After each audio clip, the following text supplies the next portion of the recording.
एक समय की बात है। एक गांव में एक व्यापारी रहता था। वह अपना पेट भरने के लिए गांव-गांव जाकर टोपियां बेचा करता था। वह रोज सुबह एक बड़ी सी टोकरी में टोपियां लेकर निकलता था। उन्हें बेचकर वह शाम तक अपने घर वापस आ जाता था। एक सुबह वह अपनी टोकरी में रंग-बिरंगी टोपियां लेकर निकला। एक गांव में टोपियां बेचने के बाद वह दूसरे गांव की ओर जा रहा था। चलते चलते वह बहुत थक गया था। उस रास्ते से गुजरते समय एक जंगल भी पड़ता था। जंगल में उसे एक बरगद का पेड़ दिखाई दिया। उसने सोचा क्यों न पेड़ के नीचे बैठकर आराम कर लिया जाए। व्यापारी बहुत थका हुआ था। उसने टोपियों से भरी टोकरी को नीचे रख दिया। फिर सिर से टोपी को उतारकर नीचे रखा और गले से गमछे को उतारकर जमीन पर बिछा दिया और उस पर लेट गया। उसके बाद व्यापारी गहरी नींद में सो गया। जिस पेड़ के नीचे व्यापारी सो रहा था, उसी पेड़ पर बहुत सारे बंदर रहते थे। व्यापारी के सोते ही बंदरों ने उसकी टोकरी पर हमला बोल दिया। बंदरों ने रंग-बिरंगी टोपियों को लेकर खेलना शुरू कर दिया।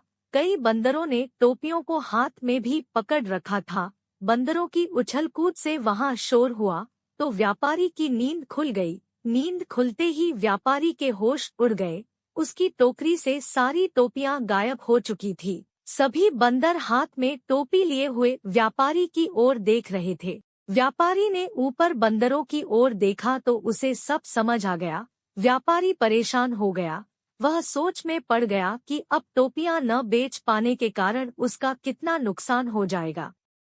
यही सब सोचते हुए वह अपना सिर खुजाने लगा। उसे ऐसा करता देख बंदर भी अपना सिर खुजलाने लगे। व्यापारी को यह देख गुस्सा आ गया। उसने गुस्से में अपने सिर पर अपना हाथ तेजी से मारा। बंदरों ने भी अपने हाथ से अपने सिर पर तेजी से मारा। बंदरों को ऐसा करता देखा व्यापारी को समझ आ गया कि बंदर उसकी नकल उतार रहे हैं।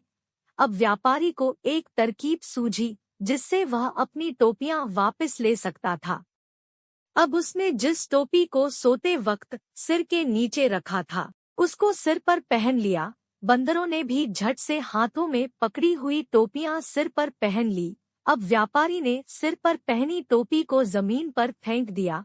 बंदरों ने भी व्यापारी की नकल उतारते हुए अपने सिर पर पहनी हुई टोपियां जमीन पर फेंक दी। व्यापारी की तरकीब काम कर गई थी। उसने जल्दी जल्दी सारी टोपियां इकट्ठी की। टोकरी में सभी टोपियां को रखने के बाद व्यापारी वहां से तुरंत उन्हें बेचने के लिए दूसरे गांव की ओर चल दिया।